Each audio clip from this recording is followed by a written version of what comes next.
Mentres nós estamos aquí, hai pais e nais que en Palestina están buscando os seus fillos e fillas debaixo dos escombros. Hai nenos e nenas que van morrer antes de saber o que vivir sen medo.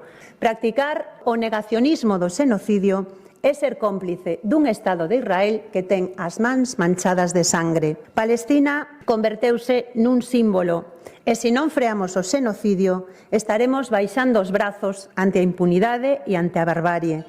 Se permitimos que iso pase, que a forza bruta gañe, ninguén estará a salvo. Teño a confianza de que a voz, o corazón e a mobilización de miles de persoas en todo o planeta será capaz de frear este xenocidio, porque poderán destruir Gaza, pero non poderán destruir a verdade, que o pobo palestino existe e que ten dereito a vivir na súa terra en liberdade.